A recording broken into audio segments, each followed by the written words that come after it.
my predictions right now. Goku going Super Saiyan. I feel like that is that has to be number one. That's actually probably number one. Goku going Super Saiyan. Naruto versus Sasuke got to be in there. That's got to be in there. That's probably the top 5. Those are the 2 I got right now that have to come up. If not, this isn't a valid list. You can destroy planets, but you can never destroy what I am, friend. Welcome to Watch Mojo, and today we're counting down our picks for the most iconic moments, scenes, or episodes that completely changed the anime industry. Episode, we're definitely seeing something from One Piece on here. Number 10, 20th Chojin Olympics arc. Alright, we're already starting off. Okay, what is this, bro? I'm sorry, bro. What is this, gang? I've never heard of this, bro. We're starting off this list crazy, man. What is this, bro? Number 10, 20th Chojin Olympics arc.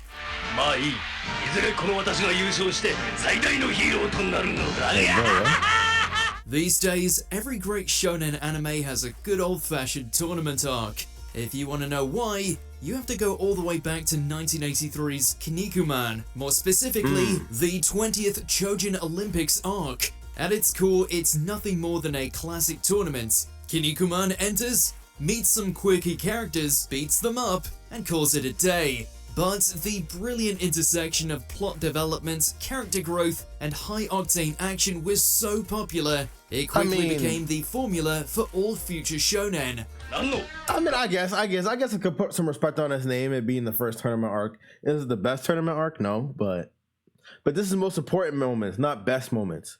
So important moments, okay. I can see why this is up here. I can see why it's also number 10. I can see why it's number 10. So I'm gonna chill.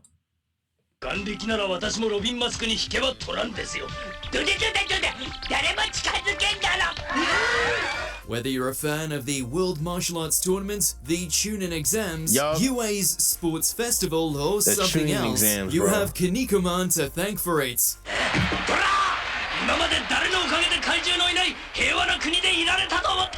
Number 9, Usagi's first transformation, Sailor Moon. Anything Sailor Moon has my respect, so I give it the pass. I never watched Sailor Moon, but it does have my respect completely.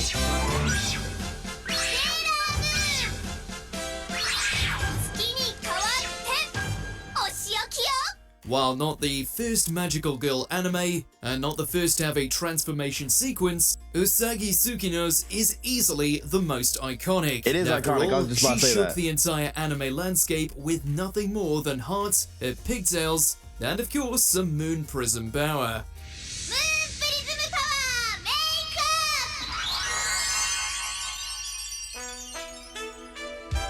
Yeah, I never watched it, but I just know this transformation is the most iconic thing in anime. At least one of. That was a crazy sentence. Sailor Moon's legendary transformation scenes popularized the trend of creating highly detailed cuts of animation that could be used across several episodes. Usagi's influence spread way beyond the magical girl genre though. Nowadays, it's commonplace for any kind of show to reuse high-quality animation for specific transformations, attacks, or evolutions. In fact, at this point, it's weirder if they don't. Who knew the moon prism power had so much impact? Who's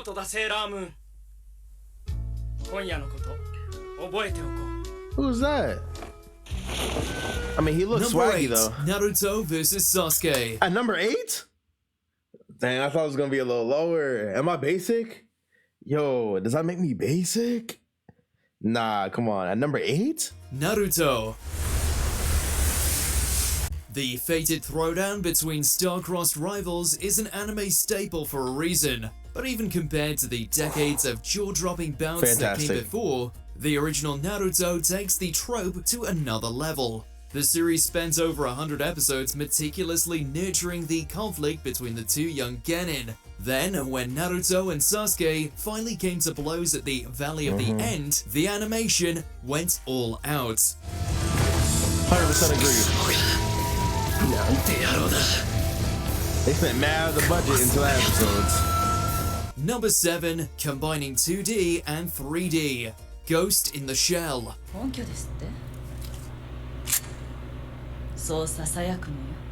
私のゴーストが。 Not mad Back at in it. the 90s, most anime productions were hesitant to acknowledge the growing viability of CGI animation. Ghost in the Shell, however, took that as a challenge. With a groundbreaking new process called digitally generated animation, Ghost in the Shell managed to combine traditional cell artwork with three-dimensional graphics. To say, I should have watched it. Like, I watched it a little bit when I like first started getting into anime. I think the anime pretty late. Like, I was like 14. I started getting into anime, and like I watched like the first like 20 minutes of it. But then again, remember at the time I was watching Attack on Titan, I was watching Death Note, I was watching all these other shows that it was like spoiling me. So when it got me down to like I had to watch something that was like slower paced, I lost interest within like 20 minutes of watching Ghost in the Shell.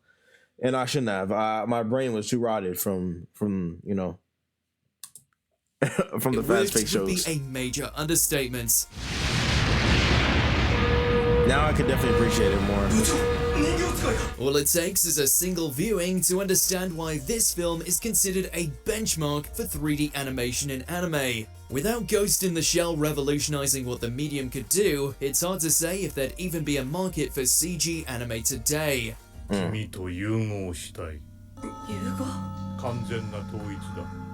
君も私も相対は多少変化するだろうが、失うものは何もない。Number 6. Ace dies. Oh! Yo, it's crazy. I can't do this. I can't do this. I can't do this. I can't do this. I can't do this. I can't do this. I can't do this. I can't do this. I can't do this. I can't do this. I can't do this. I can't do this. I can't do this. I can't do this. I'm ending stream. End the whole stream right now. End the whole stream. End the whole stream.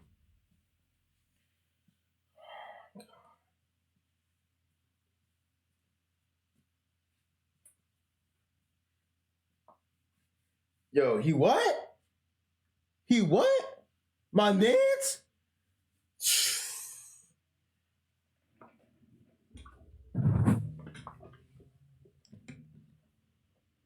Wow, wow, wow. You might as well scroll off.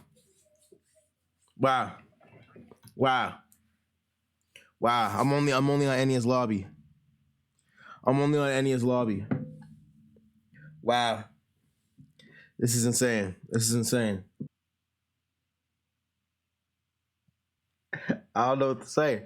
I'm just quiet now. I'm just quiet now. Yo, my whole vibe. That killed my vibe. Yo, that killed my whole vibe. That killed my whole vibe, bro. That killed my vibe. Yo, that actually killed my vibe. That actually killed my vibe. Alright, yo, let's get this. Let's get back to the video, bro. 5. Shortest seasons. My Hero Academia. Shorter seasons. 君はヒーローになれる。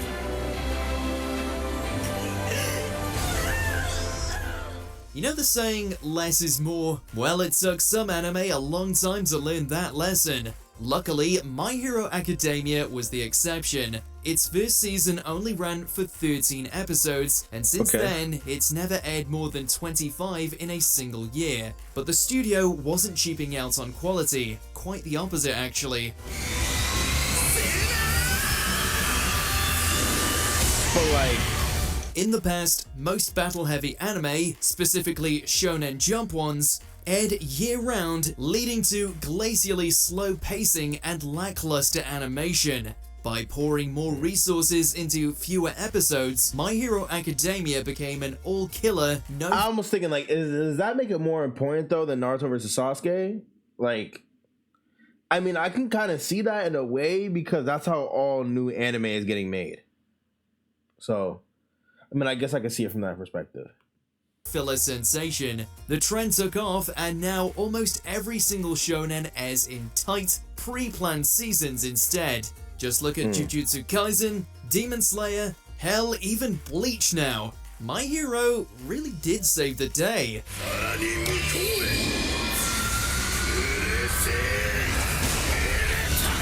I mean, say what you will about My Hero. That first season was gas. Movie Mayhem. Demon Slayer Kimetsu no Yaiba, the movie Mugen Train. Huh? What? So you're gonna say that this is more important? Why? Because it did so good in the box office. Is that really the reason? Is because it did good in the box office? Is that actually the reason we're gonna give? Hold on, because Studio Ghibli has been doing this way before that. But let me not.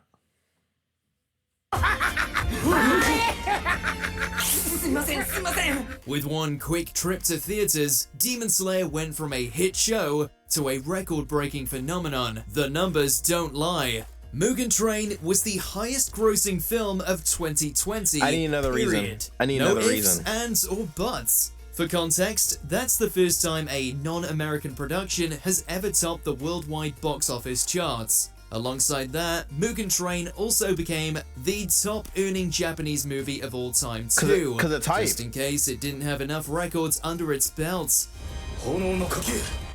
It's hype, but it's not. I personally didn't even like it that much. I'm not gonna lie. The Mugen Train movie was not that good. It was okay. Like, it did not get me excited for season 2. I still haven't watched season 2. I know the fights in season 2 go down, but the movie wasn't that great. I'm sorry. I didn't even like Mugen Train that much. So the fact that it's this high over everything else they've listed, I'm sorry, bro. I 100% disagree. Watch Mojo, you're wild with this one.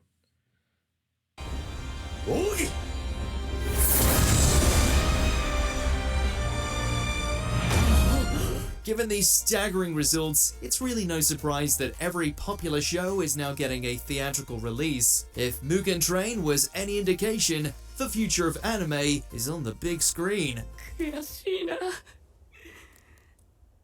何か一つできるようになっても、またすぐ目の前に分厚い壁があるんだ。I get it. Number it's cool, 3, but... the first Super Saiyan. Okay, this is number 3. This is automatically whack. This is number 1. This is actually number 1. I'm not even a DBZ fanboy. The fact they put this out, so I'm not even gonna take it there. I'm not even gonna take it there. You know exactly where I'm about to take it. I'm not even about to take it there. But in Dragon Ball number 3 at this time is crazy, bro. Yo. Number 3.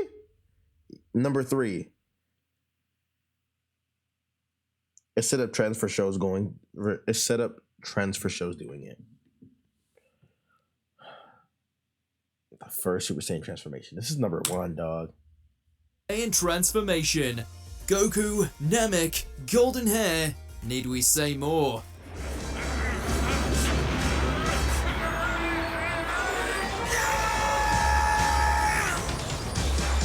Like, this moment is cold, though. This is the coldest moment The in anime. legacy that almost speaks for itself, the debut of Super Saiyan helped usher in what anime is today, especially for action-oriented shows. Even by today's standards, there aren't many iconic power-ups that don't owe something to this historic screamfest. Has Frieza pushed Goku's rage to new heights? And can Goku avenge the life of his close friend Krillin? But it didn't just influence anime itself, it also influenced those who watched it. On a pure fan level, this scene had kids around the world yelling out in hopes of growing their own golden hair. Talk about good marketing. top this? Over the I thought years, this would there's be been number a 1, lot actually. of rip-offs and remakes. No matter what though, Goku's first Super Saiyan transformation remains the literal gold standard. Yes, it is. How will Frieza Number be 1. able to stand up to Goku now that the legendary power of the Super Saiyan has awakened within him? Number 2, Spirited Away wins the Academy Award for Best Animated Feature. Spirited Away. Despite its creative merits, So they included this, and they included Demon Slayer. Demon Slayer was able to run, so like this had the walk so that Demon Slayer could run, right? I feel like Demon Slayer doesn't even need to be on this list. I don't even think it needs to be number 10. I don't even think this even needs to get on this list. I'd rather put the random anime I saw in the beginning over this. anime has traditionally been Not over this. Over I put the random anime I see in the beginning over the Demon Slayer movie. I'm sorry. considered a niche in English-speaking countries. Don't say that! But then Spirited Away came along. Hayao Miyazaki's magnum opus drew such rave reviews, English language critics couldn't ignore it anymore. In 2001, the movie made history as the first Japanese film to ever win the Academy Award for Best Animated Feature. And he did Just it again. like that, Spirited Away was a trailblazer for the whole medium. And he did it again Once you've this year. met someone, you never really forget them. It just takes a while for your And he beat memories to Spider-Verse. return. Its unprecedented success put anime on the map as not just a mainstream form of entertainment, but a worthwhile art form in its own right. The fact that anime continues to grow in the worldwide market is at least in part because of what Spirited Away accomplished. 100% agree. I watched this movie so many times. In a new school, it is a bit scary. 100% agree. I think I can handle it. Before we continue, be sure to subscribe to our channel to find settings and switch on notifications. DBZ should have been Number number one. 1, the Porygon episode, Pokemon. それはこの天才秋葉原博士が作り出した CG ポケモンポリゴンの初号機だ CG What? ポケモンポリゴン In 1997, Porygon debuted in Pokemon, and anime hasn't been the same since. We Chat, aren't is this real? kidding. Dubbed the Pokemon Shock, the now infamous episode features Pikachu unleashing a thunderbolt inside the internet, causing a frenzied light show in the process. The visual effects sent more than 600 viewers to the hospital with symptoms of epileptic seizures. Why is this number one then? Why is this number one? Over Goku's transformation? Over Super Saiyan 1? During the Frieza arc. This is number one. Something that sent 600 people to the hospital. Watch Mojo. Are you smoking crack? I need the reasoning for this. ポリゴン In response, Japanese broadcasters came together to enforce industry-wide regulations on flashing colors in anime. To this day, any scene with bright lights or lots of movement are intentionally dimmed in post-production before they're allowed to air. So if you ever have to crank up the brightness to watch a cool fight, remember that Porygon's to blame. 俺たちが命がけで戦ったことなんて誰も知らないんだな And that's number one. Did we miss any industry-shaking moments? And Don't be that's shy. number- and Let that's us know number in one. those comments below. さようなら And that's number one. Are we serious? Are we serious? That's number one. Over Goku's transformation, over anything Studio Ghibli has ever made, over Boo Boo the Fool, Demon Slayer. I can understand that. Over short episode times. I'm not even looking at that. I'm not looking at that again. Over Ghost in the Shell, the 2D animation CGI, which used a lot today. Over Naruto versus Sasuke. Over Sailor Moon. This is just disrespectful. This is. I thought. What did I expect? Maybe I had my hopes set too high. Maybe my hopes were set a little too high. Maybe I had my hopes set a little too high. Like, I understand it's very important. Like, it's very important, you know, for making sure people are safe for safety reasons. But I'm thinking like culturally significant moments. That's what we're looking for. I wasn't thinking they were going to put something that was like a safety standard. That's something that should have been an automatic. You know what I'm saying?